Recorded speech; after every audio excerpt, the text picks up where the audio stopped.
Hey guys, hello everyone. उम्मीद करता हूँ आप सब अच्छे होंगे। मैं आप लोगों के लिए ये एक बहुत ही शानदार कंपाइल्ड वीडियो लेके आया हूँ। इसे आप शुरू से लेके आखिरी तक पूरा देखिए और इसका फायदा उठाइए। अपने प्रिपरेशंस को थोड़ा सा और धार दीजिए इसके साथ। और कोई भी आपको क्वेरीज हो तो मुझे कमेंट सेक्शन में या चैट सेक्शन में बताइए, मैं आपको जरूर रिस्पॉन्ड करूंगा। Thank you all of you.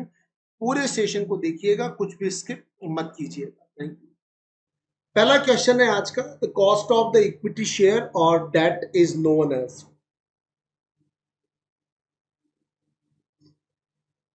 The cost of the share और डेट इज नोन एज। तो cost of equity and debt is known as what? Specific cost of capital या the related cost of capital, the burden on the shareholder और none of the above? बताइए। Specific cost of capital हम उसे कहेंगे, related cost of capital हम उसे कहेंगे, या burden on the share holder कहेंगे। तो कॉस्ट ऑफ इक्विटी शेयर्स और डेट को हम किस नाम से जानते हैं? मॉड्यूल सी की हम लोग शुरुआत आज कर रहे हैं। जब भी मॉड्यूल सी की शुरुआत हम करते हैं तो हमको वैल्यूएशन से रिलेटेड बातें पढ़नी पड़ती है। और वैल्यूएशन में सबसे ज़रूरी चीज़ है कि इक्विटी और डेट के लिए पेमेंट किया जाता है, उन्हीं की वैल्यू लगाई जाती है। तो उसको हम क्या नाम देते हैं इन फाइनेंस? याद रखिएगा, इसे हम स्पेसिफिक कॉस्ट ऑफ कैपिटल भी बोलते हैं। क्या बोलते हैं? Specific cost of capital. हमारे एक साथी ने मुझे मैसेज किया है टेलीग्राम पर कि सर सुपर एलीट में क्या क्या हमको एक्सेसिबल होगा। तो सुपर एलीट प्लान के अंदर आपको एक्सेसिबल होगा all the upcoming live batches, all the material जो अब तक डिस्कस हुआ है related to CIB on the Oliveboard app. सारे टेस्ट, सारे पीडीएफ, सारे लेक्चर, सभी का एक्सेस आपको मिलेगा।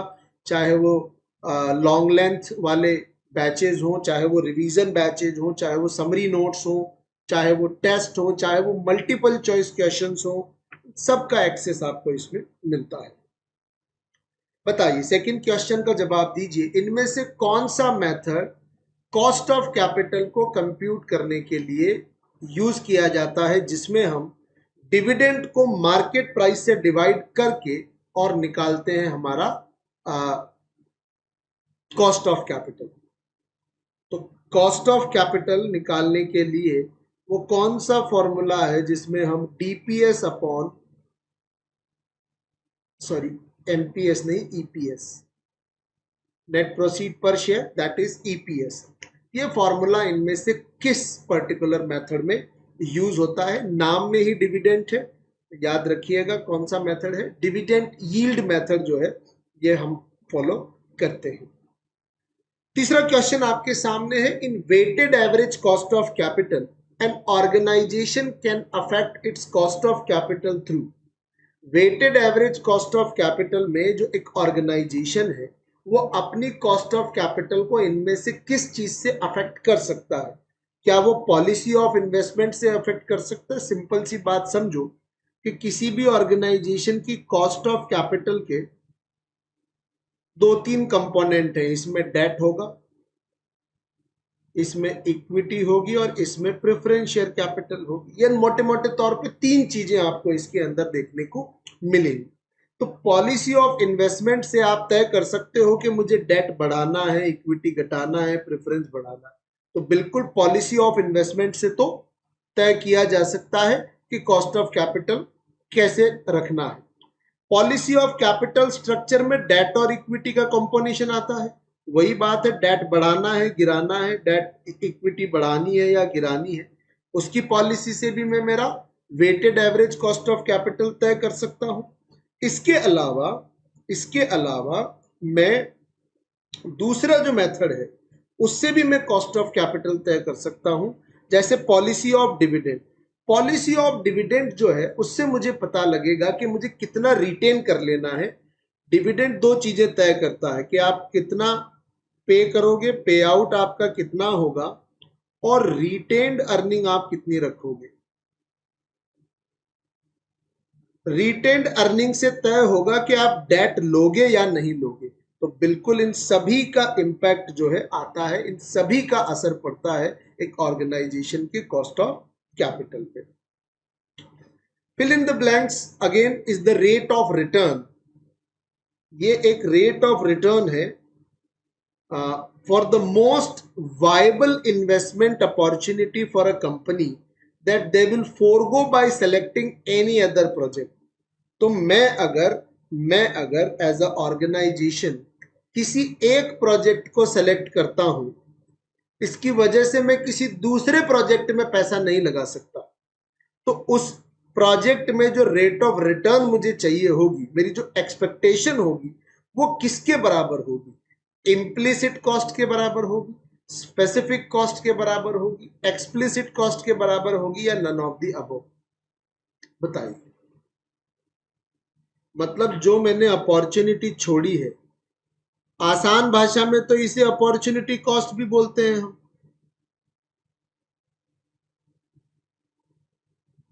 लेकिन अपॉर्चुनिटी कॉस्ट का दूसरा नाम क्या है? It is called implicit cost. तो अपॉर्चुनिटी कॉस्ट को हम इम्प्लिसिट कॉस्ट के नाम से भी जानते हैं।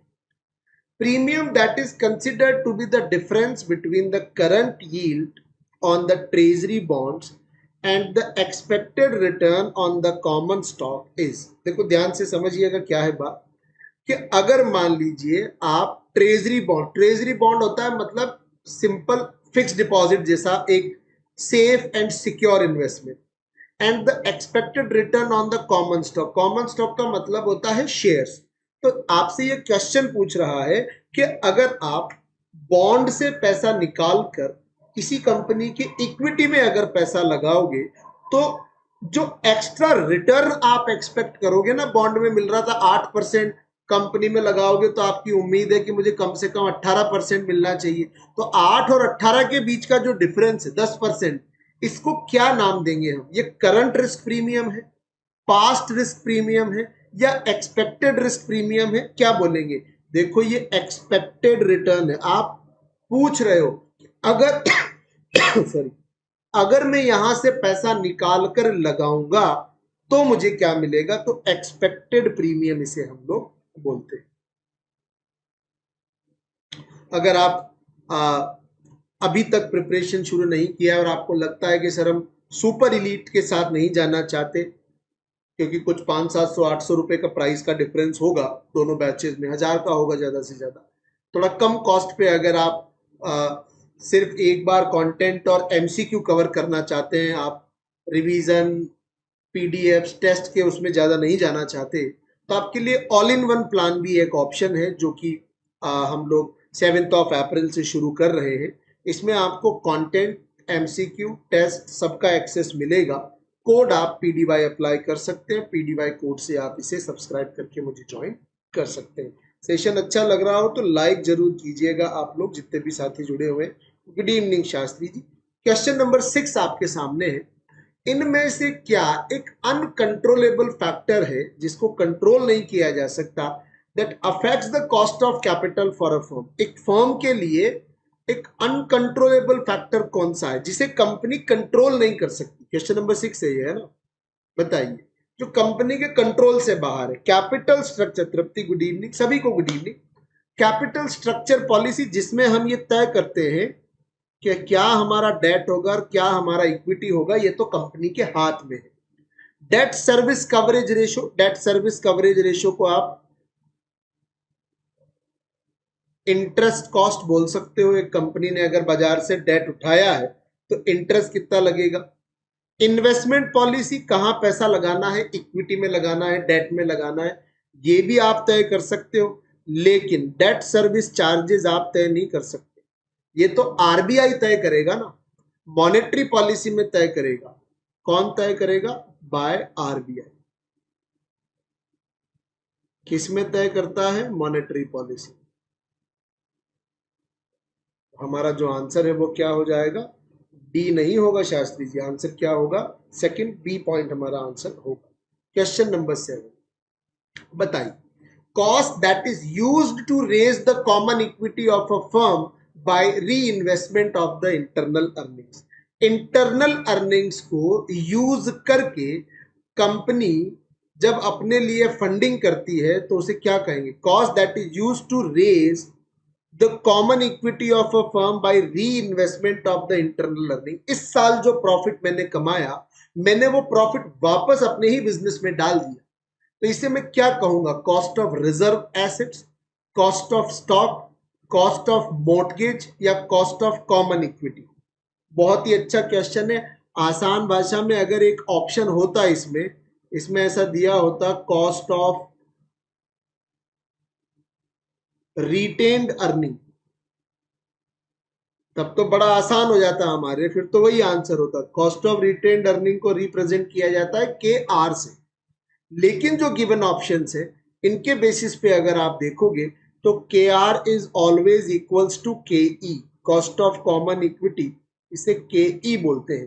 तो चाहे के ई हो चाहे के आर हो, बिल्कुल तृप्ति, बिल्कुल सही जवाब है। शास्त्री जी कोशिश बढ़िया है।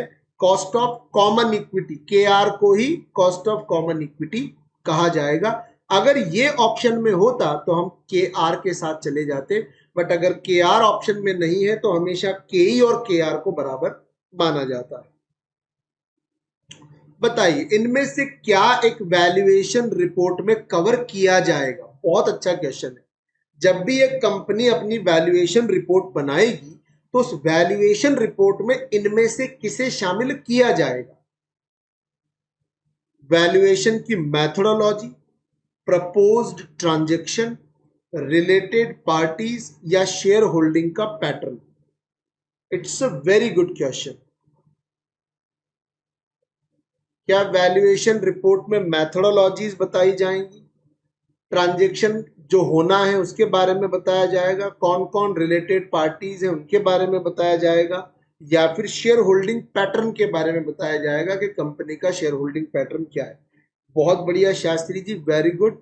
जब भी वैल्यूएशन रिपोर्ट बनेगी तो उसके अंदर वैल्यूएशन मैथोडोलॉजीज को बताया जाएगा। तृप्ति बिल्कुल सही जवाब है। सब लोग लाइक जरूर करते रहना सेशन से, अगर सब लोग जुड़े हुए हैं। थोड़ा डिले आप लोग हो जाते हैं, आई अंडरस्टैंड, बट आप इसे रिकॉर्डेड जरूर देखिएगा। जो पहले 5 क्वेश्चन मैंने आप लोगों के आने के पहले 5-6 क्वेश्चन करा दिए, उन्हें आप जरूर देखिएगा। Higher financial risk for equity holders implies greater volatility of. एक हायर अमाउंट की फाइनेंशियल रिस्क आप ले रहे हैं as a equity share holder, इसका मतलब क्या है कि किस चीज में बहुत वॉलेटिलिटी होगी? क्या फाइनेंशियल रिस्क ज्यादा होने की वजह से ईबीआईटी में ज्यादा फ्लक्चुएशन होगा, कॉर्पोरेट टैक्स में ज्यादा फ्लक्चुएशन होगा, ईपीएस में ज्यादा फ्लक्चुएशन होगा, या सेल्स में ज्यादा फ्लक्चुएशन होगा? आप बहुत अच्छे से जानते हैं फाइनेंशियल रिस्क का मतलब होता है इंटरेस्ट। तो इंटरेस्ट के बहुत हाई होने की वजह से क्या ऐसी चीज है जिसमें सबसे ज्यादा फ्लक्चुएशन होने के चांसेस है? Very good Tripti, it's a very good question. और अगर इसमें आपने एक बार में सही आंसर दिया है, इसका मतलब प्रिपरेशन आपकी सही ट्रैक पर है। ईपीएस देखो, नहीं शास्त्री जी, ईबीआईटी में से तो इंटरेस्ट माइनस ही नहीं हुआ ना। ईबीआईटी में से तो इंटरेस्ट अभी माइनस हुआ ही नहीं, तो इंटरेस्ट कितना भी बढ़े चाहे कितना भी गिरे, ईबीआईटी पे कोई इंपैक्ट नहीं है।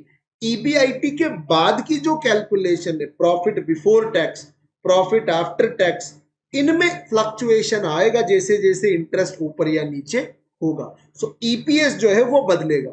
जब आपका इंटरेस्ट बहुत ज्यादा होगा, जब इंटरेस्ट बहुत ज्यादा होगा तो ईपीएस कम हो जाएगा, जब आपका इंटरेस्ट बहुत कम हो जाएगा तो ईपीएस बढ़ जाएगा। दोनों में रिवर्स रिलेशन है। बताइए, फिल इन द ब्लैंक्स है वापस से। Estimated value of an asset और liability considering the specific advantage और disadvantage of either of the owner और आइडेंटिफाइड एक्वायरर और आइडेंटिफाइड पार्टिसिपेंट। बहुत अच्छा क्वेश्चन है, ध्यान से पढ़िए और जवाब दीजिए। एक एसेट और लाइबिलिटी की एस्टिमेटेड वैल्यू जो कि उसके किसी स्पेसिफिक एडवांटेज और डिसएडवांटेज को ध्यान में रखकर कैलकुलेट की जाए, और ऑनर या एक्वायरर को ध्यान में रखकर कैलकुलेट की जाए, ऐसी कैलकुलेटेड वैल्यू को क्या बोलेंगे? Special value, participant specific value, fair value या इंट्रिंसिक वैल्यू? ध्यान से क्वेश्चन पढ़ेंगे तो बहुत आसान हो जाएगा आंसर देना।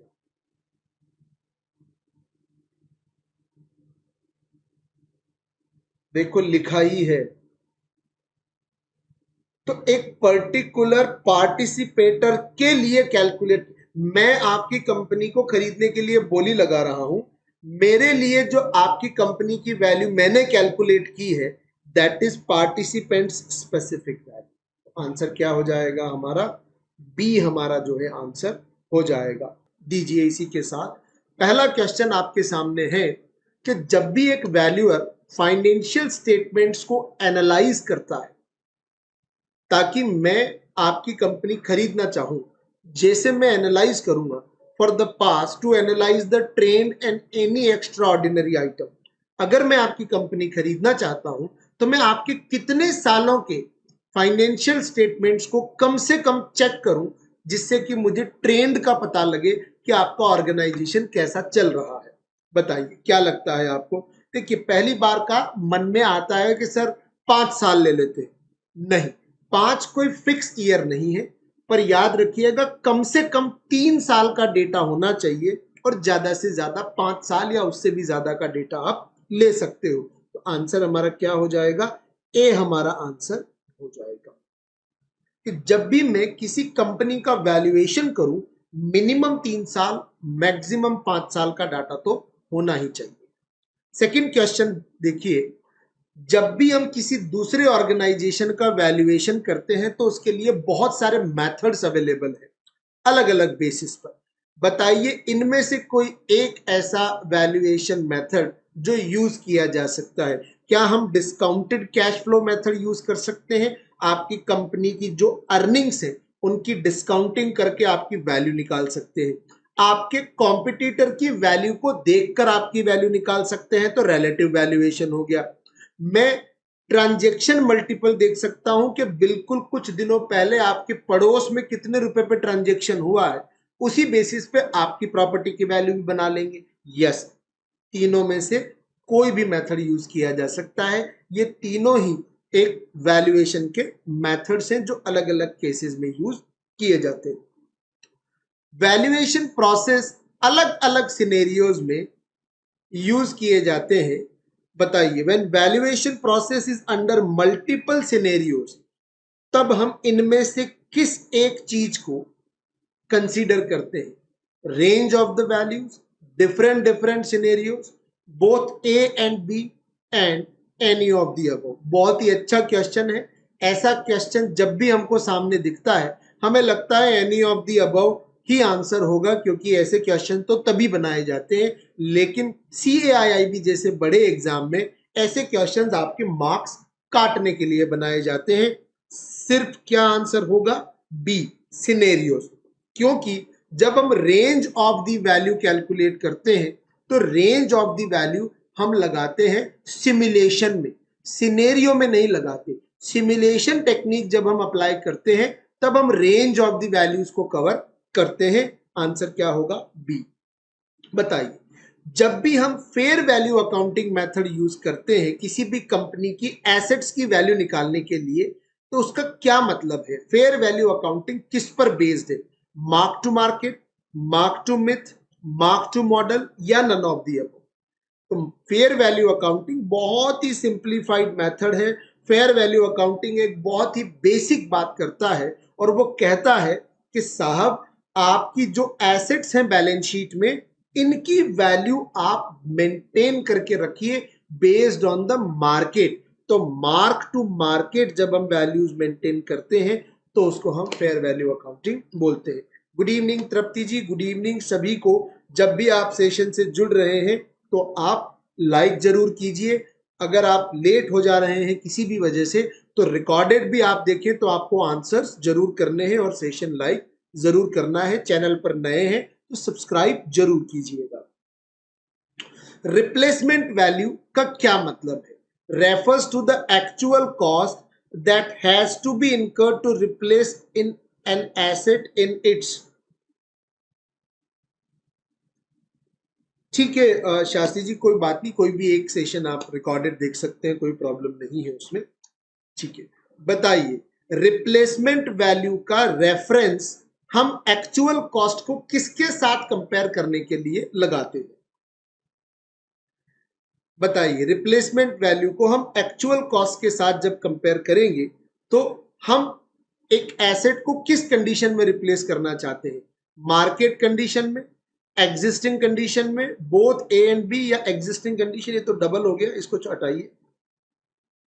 ए, बी और सी में से आपको आंसर देना है। नहीं तृप्ति जी, हम जब भी रिप्लेसमेंट वैल्यू की बात करते हैं तो हम एक्चुअल कॉस्ट देखते हैं कि अगर आज मेरी मशीन 3 साल पुरानी हो गई है, अगर मैं आज इस मशीन को किसी दूसरी 3 साल पुरानी मशीन के साथ रिप्लेस करने जाऊंगा तो कितने रुपए मेरे को मिलेंगे या कितने रुपए मेरे को एक्स्ट्रा लगाने पड़ेंगे? तो रिप्लेसमेंट वैल्यू हमेशा एग्जिस्टिंग कंडीशन की देखी जाती है, मार्केट कंडीशन के लिए फेयर वैल्यू देखी जाती है, जो कि हमारा पिछला क्वेश्चन था। फेयर वैल्यू हमेशा मार्केट कंडीशन के लिए और रिप्लेसमेंट वैल्यू हमेशा एग्जिस्टिंग कंडीशन के लिए। उम्मीद करता हूं अब इसमें गलती आप लोग नहीं करेंगे। CAIIB का एक ऑल इन वन बैच है जो अभी शुरू होने वाला है अगले 2-3 दिनों में। अगर आप लोग अभी तक अपनी CIB की प्रिपरेशन शुरू नहीं कर पाए हैं, आपको लगता है कि सर सुपर एलीट प्लान हमारे लिए कुछ ज्यादा हो जाएगा, आप कुछ और कम लेक्चर्स, थोड़ा कम क्वांटिटी प्रिपेयर करने में इंटरेस्टेड हैं, तो आप ऑल इन वन बैच में हमें ज्वाइन कर सकते हैं। यहाँ पे भी आपको कंटेंट और MCQ मिलेगा, लाइव क्लासेस सारी मिलेंगी इसके अंदर। आपको कोड याद रखिएगा, PDY कोड आप यहाँ पर यूज कर सकते हो। बताइए, अगले क्वेश्चन का जवाब दीजिए। इनमें से क्या कॉमनली यूज नहीं किया जाता? Not a commonly used valuation method of a company. जब भी हम किसी दूसरी कंपनी की वैल्यू लगाते हैं, इनमें से क्या एक कॉमन मेथड नहीं है? बताइए। लाइक सब लोग करते चलना, आप चाहे लाइव देख रहे हो, रिकॉर्डेड देख रहे हो, कीप लाइकिंग द सेशन और रेस्पॉन्स देते चलिए, सही गलत की परवाह किए बिना। डिस्काउंटेड कैश फ्लो मेथड बिल्कुल यूज होता है। पी रेशो मेथड बिल्कुल यूज होता है। दो कंपनियों का कंपैरिजन बिल्कुल किया जाता है, बट ऐसा कोई मार्केट कैपिटलाइजेशन मेथड यूज नहीं होता for the valuation of the companies. So answer क्या होगा हमारा? डी होगा। हम जब भी दूसरी कंपनी का वैल्यूएशन लगाते हैं तो हम discounted cash flow, P ratio, comparable companies को तो यूज करते हैं, बट मार्केट कैपिटलाइजेशन को फ्रीक्वेंटली यूज, कॉमनली, देखो कॉमनली पूछा गया है तो मार्केट कैपिटलाइजेशन को कॉमनली यूज नहीं किया जाता। बिल्कुल तृप्ति जी, बिल्कुल सही जवाब है आपका। बताइए, एक कॉर्पोरेट वैल्यूएशन एक्टिविटी का प्राइमरी ऑब्जेक्टिव क्या है? कंपनी के स्टॉक की प्राइस निकालना, कंपनी की लिक्विडिटी पता करना, कंपनी की प्रॉफिटेबिलिटी पता करना, या कंपनी की इंट्रिंसिक वैल्यू निकालना। इंट्रिंसिक वैल्यू का मतलब होता है, आसान भाषा में, should be value.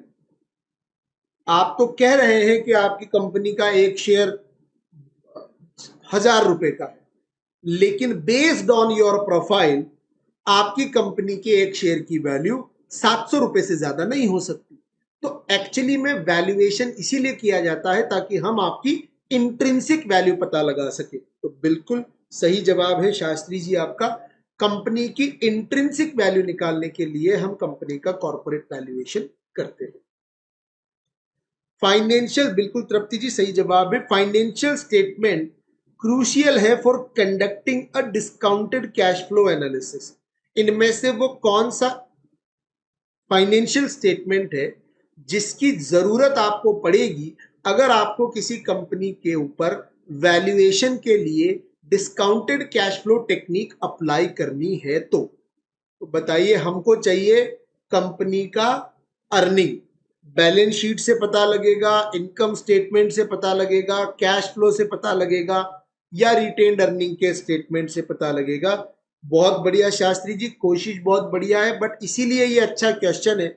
Cash flow से तो सिर्फ आपको कैश ट्रांजेक्शन पता लगेंगे ना, डिस्काउंटेड कैश फ्लो लगाने के लिए तो मुझे जरूरत पड़ेगी EBIT की, और EBIT मुझे मिलेगा कहां पर? इनकम स्टेटमेंट में मिलेगा। बिल्कुल तृप्ति जी, बिल्कुल सही जवाब है आपका। शास्त्री जी याद रखिएगा, एग्जाम में सिली मिस्टेक्स नहीं होनी चाहिए। कॉस्ट ऑफ कैपिटल, जब भी हम किसी कंपनी का वैल्यूएशन करते हैं तो उसकी डिस्काउंटिंग करते हैं कॉस्ट ऑफ कैपिटल से, जिसको हम केओ से डिनोट करते हैं, केओ से, ओवरऑल कॉस्ट ऑफ कैपिटल से हम इसे डिनोट करते हैं। इस ओवरऑल कॉस्ट ऑफ कैपिटल को कैलकुलेट करने का फॉर्मूला क्या है बताइए। इस weighted average cost of capital को कैलकुलेट करने का फॉर्मूला क्या है? बहुत बढ़िया, वेरी गुड। चलिए जल्दी जल्दी कोशिश कीजिए। कॉस्ट ऑफ डेट को उसके वेट से मल्टीप्लाई कर देंगे और कॉस्ट ऑफ इक्विटी को उसकी इक्विटी से मल्टीप्लाई कर देंगे। बिल्कुल शास्त्री जी, कोशिश बढ़िया है, लेकिन आंसर हमारा क्या होगा? बी हमारा बिल्कुल सही जवाब होगा। कॉस्ट ऑफ डेट को उसके वेट से और कॉस्ट ऑफ इक्विटी को उसके वेट से मल्टीप्लाई करके जब हम जोड़ दें तो हमें ओवरऑल कॉस्ट ऑफ कैपिटल मिल जाता है। ऐसे ही तो निकालते हैं, के D into W D plus के ई इंटू डब्ल्यू ई, और वेट का टोटल तो हमेशा 1 होता है, तो डिवाइड नहीं भी करेंगे तो भी कोई फर्क नहीं पड़ता। चलिए अगले क्वेश्चन का जवाब दीजिए। वैल्यूएशन के कॉन्टेक्स्ट में अगर आप देखोगे तो टर्मिनल वैल्यू का मतलब क्या होता है? What does it mean by terminal value? बताइए, what is the meaning of terminal value? Valuation के कॉन्टेक्स्ट में टर्मिनल वैल्यू का क्या मतलब होता है?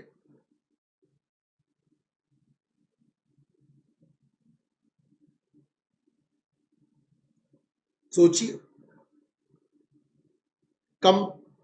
Companies assets at the end of the useful life. बिल्कुल मुझे पता था तृप्ति जी यही कंफ्यूजन रहेगा, क्योंकि हम जीआईबी में जब डेप्रिसिएशन पढ़ के आते हैं तो टर्मिनल वैल्यू हमारे दिमाग में बैठ जाता है एसेट की value. Final market price of the company stock, the value of the company's debt obligation at the maturity. लेकिन आंसर होगा डी, कंपनी के cash flow beyond the projection period.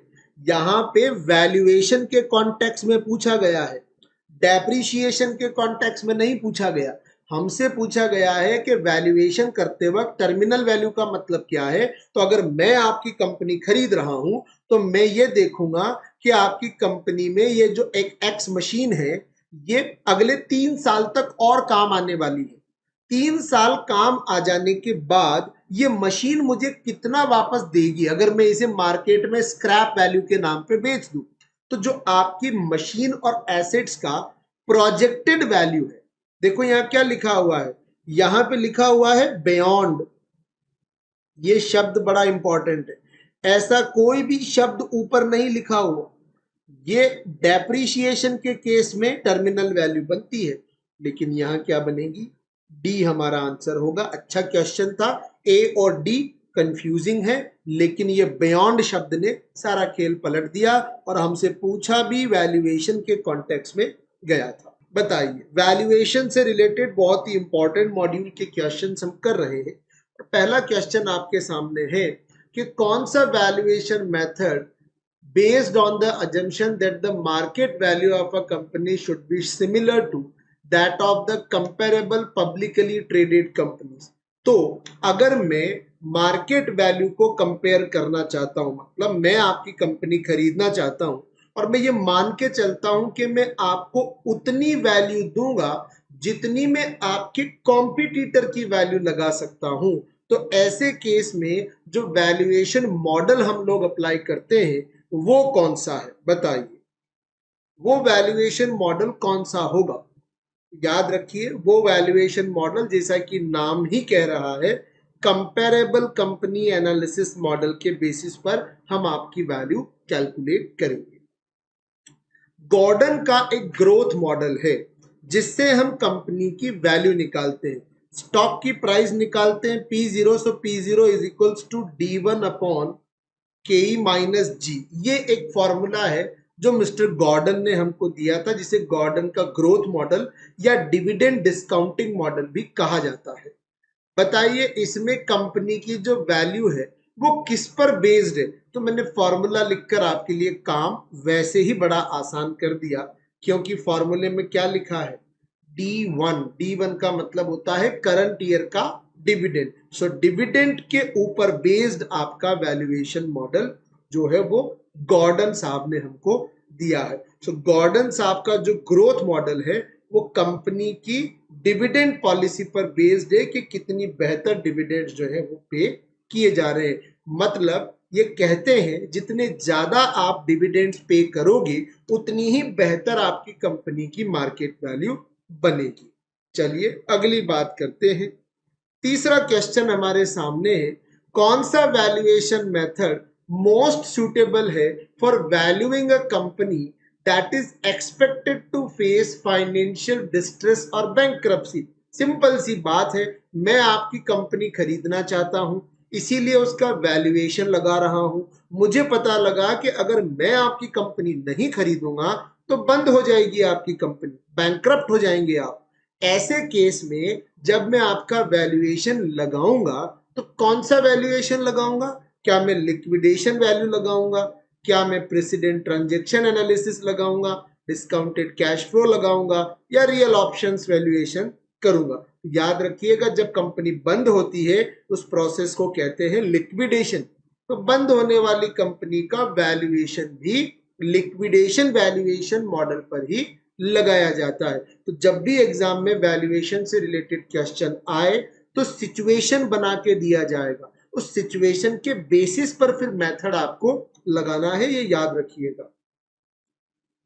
PE ratio का कॉर्पोरेट वैल्यूएशन में क्या मतलब है? मतलब मोटी मोटी बात करें तो आपको पीई रेशियो का फॉर्मूला इस क्वेश्चन में बताना है। चलिए बताइए, कोशिश कीजिए।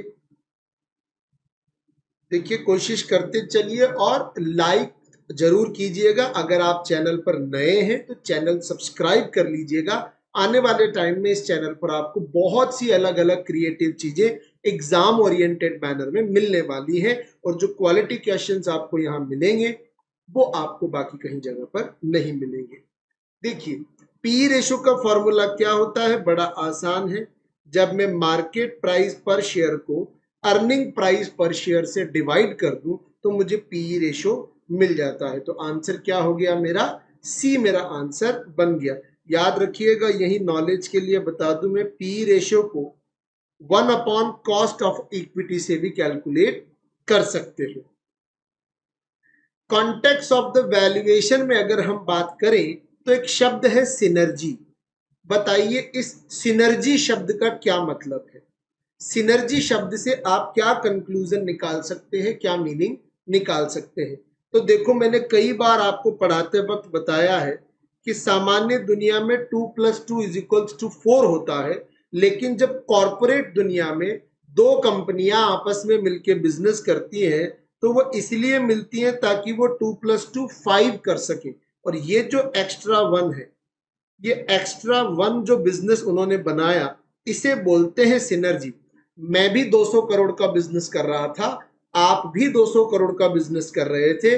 अगर हम दोनों मिलकर बिजनेस करें और अगर 500 करोड़ का बिजनेस नहीं किया, सिर्फ 400 करोड़ का ही किया, तो वो तो हम अलग अलग वैसे भी कर रहे थे। आपस में मिलके बिजनेस करने पर आप अपने कॉम्पिटिटर को हरा सकते हो, सस्ता रॉ मटेरियल ला सकते हो, अच्छी टेक्नोलॉजी अफोर्ड कर सकते हो, अपनी मार्केट वैल्यू बढ़ा सकते हो, इसीलिए एक्स्ट्रा वैल्यू भी जनरेट कर सकते हो। इस एक्स्ट्रा वैल्यू को क्या नाम दिया जाता है? सिनर्जी। उम्मीद करता हूं एक्सप्लेनेशन आपको क्लियर है। अगर ये कंसेप्ट और इनके explanations during the YouTube session आपको क्लियर रहते हो तो मुझे कमेंट सेक्शन में जरूर बताया कीजिए आप लोग कि आप लोगों को एक्सप्लेनेशंस कैसे लगे। एग्जाम्पल्स आपको याद रखने हैं। दो कंपनियां जब मिलके बिजनेस करती हैं तो उनकी वैल्यू इंक्रीज होती है। कोई पोटेंशियल रिस्क को हम सिनर्जी बोलते हैं, एनुअल ग्रोथ को सिनर्जी बोलते हैं, या डाइवर्सिफिकेशन को बोलते हैं। तो एग्जाम्पल से आपको क्लियर है कि जब भी दो कंपनियां मिलती हैं उसकी वजह से जो वैल्यू इंक्रीज होती है, दैट इज कॉल्ड सिनर्जी। ठीक है, चलिए अगर आप लोग अब अपनी प्रिपरेशन शुरू करना चाहते हैं तो मैंने आपको सेशन के शुरू में भी बताया, ऑल इन वन बैच आप लोगों के लिए एक परफेक्ट गेटवे है जिससे आप तैयारी शुरू कर सकते हैं। कंटेंट, एमसीक्यू और टेस्ट का एक्सेस आपको इस बैच में मिलेगा। कोड आपको याद रखना है, छोटा सा कोड है बट आपको बड़ा बेनिफिट भी देगा और आपको मुझसे डायरेक्टली कनेक्ट भी करेगा। PDY कोड आप यूज कीजिए और इस बैच का फायदा अपने एग्जाम की प्रिपरेशन के लिए